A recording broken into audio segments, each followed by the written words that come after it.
दो युवक दो ड्रोनों को उड़ा रहे थे। दोनों एक दूसरे का मुकाबला करते हुए ड्रोनों को बहुत ऊपर उड़ा रहे थे।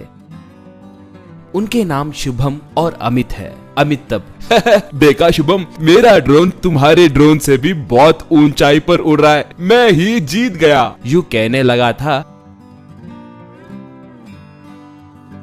तभी वो ड्रोन नीचे गिर गया। शुभम तब, रे अमित, तुम कभी नहीं सुधरोगे। ड्रोन उतने ऊंचाई पे उड़ाए तो कांटेक्ट कट होगा कहकर मैंने तुमसे कहा था ना, फिर भी तुमने नहीं सुना। अब देखो, कहा। अमित तब, हाँ यार सच है यार प्लीज प्लीज मुझे एक और ड्रोन बनाकर दो ना प्लीज, कहा। शुभम अपने घर के पास लोगों के लिए तरह तरह की चीजें तैयार करके देता था। ऐसे वो गैस ऑटो रिक्शा,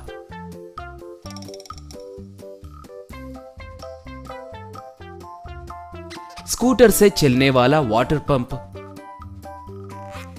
बैटरी से चलने वाली बाइक, ऐसे कई तरह के वस्तुएं बनाकर उनके दिए पैसे लेता था। घर में उसके बूढ़े माँ बाप रहते थे। आए थोड़े बहुत पैसों से ही शुभम उनकी देखभाल कर रहा था। अमित के पास पैसे थे मगर वो बिल्कुल बुद्धू था। अगर शुभम कुछ भी तैयार करता तो उसे भी वैसा ही चीज तैयार करके दो कहकर उसे वो बनवाता था। शुभम तब, यार अमित, तुम्हें ये गैस ऑटो रिक्शा की क्यों जरूरत है? तुम्हारे पास बहुत पैसे हैं, बहुत सारे कार हैं, वैसे तुम इस ऑटो का क्या करोगे? कहा तो अमित, इससे तुम्हें क्या, मैं तुम्हें पैसे दे रहा हूँ ना, मुझे बनाकर दो बस प्लीज, कहकर जिद करता था।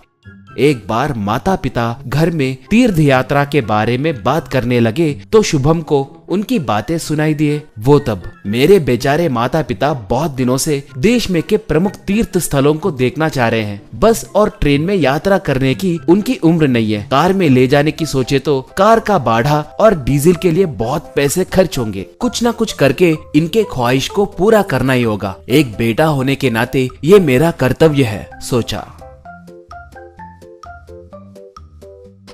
एक बार उसे एक बच्चा दिखा। वो एक आस्ती शीशा पकड़कर उसमें से आने वाले सूरज के किरणों को एक कागज पे फोकस कर रहा था। थोड़ी देर के बाद उन गर्म किरणों की वजह से वो कागज जल गया। उसे देखकर शुभम को एक उपाय सूझा। वैसे पेट्रोल और डीजल का इस्तेमाल करे बिना सूरज के किरणों से चलने वाले एक कार को तैयार किए तो कैसा रहेगा? अगर सोलर पैनल से कार तैयार किए तो उस ऊर्जा से कार को चला सकते हैं ना। जितना भी दूर हो, 1 रुपया भी खर्च करे बिना जा सकते हैं। मेरे माता पिता को आराम से तीर्थ स्थलों को ले जा सकता हूँ, यूं सोचा।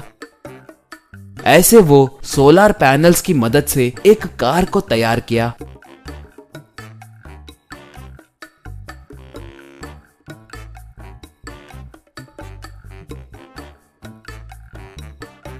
उस कार में माता पिता को बिठाकर तीर्थ यात्रा के लिए निकला। वो लोग जाने लगे तो गांव वालों के साथ साथ अमित भी आश्चर्य में पड़कर देखने लगा। ऐसे देश में के सारे तीर्थ स्थलों के दर्शन करते हुए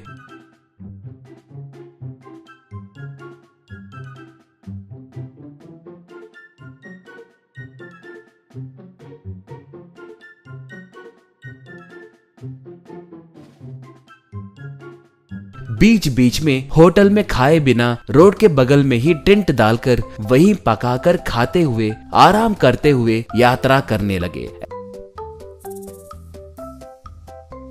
ऐसे उनका कार गांव को लौट के आया। अच्छे से तीर्थ यात्रा करवाने के लिए उसके माता पिता उसकी बहुत प्रशंसा किए। अगले दिन अमित शुभम के घर को आया और शुभम उस कार के जैसे ही एक कार मेरे लिए बनाकर दो ना प्लीज प्लीज, जितना चाहे उतने पैसे दूंगा यार, कहा। शुभम तब, तुम्हारे पास उतने सारे कार है ना, इस कार से तुम क्या करोगे? मेरी बात सुनो, बेकार में पैसे बर्बाद मत करो, कहा। अमित तब, वाह, तुझ में यही बात मुझे पसंद नहीं आती। पैसे दिए तो कार बनाने में तुम्हारा क्या जाता है? प्लीज यार बना कर दो ना, कहा। शुभम तब, तो ठीक है, एक काम करो, अब मुझे इस कार से कोई काम नहीं है। एक और कार क्यों तैयार करना, तुम इसे ही ले लो। इसे बनाने में जितने पैसे खर्च हुए हैं सिर्फ उतने पैसे दे दो। मुझे मुनाफा नहीं चाहिए, मगर इस कार को चलाने से पहले मुझे तुम्हें थोड़े बातें समझाने होंगे, नहीं तो तुम मुश्किलों में पड़ोगे, कहा। अमित पैसे देकर कार में बैठकर तुम्हारी बातें सुनने के लिए मेरे पास टाइम नहीं है। मुझे भी हमारे माता पिता को तीर्थ यात्रा को ले जाना है। बाय बाय कहकर शुभम ए कहकर चेतावनी देने देखे तो भी बिना सुने वो चला गया। उसके माता पिता लाख मना करने पर भी वो जबरदस्ती अपने माता पिता को तीर्थ यात्रा को ले गया। उनकी कार स्टार्ट हुई। थोड़ी दूर जाने के बाद बादल छाकर बारिश गिरने लगी। सूरज की किरणें नहीं रहने के कारण कार बीच में ही रुक गई। तीनों मिलकर उस कार को ढकेलते हुए गांव को आए। उन्हें देखकर गांव वाले सब हंसने लगे।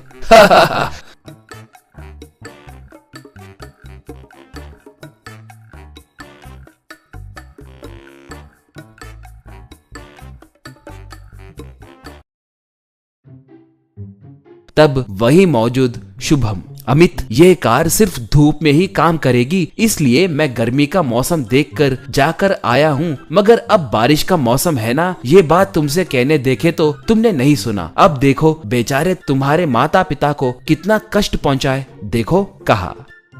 ये सुनकर अमित के माता पिता गुस्से से उसे खूब मारे।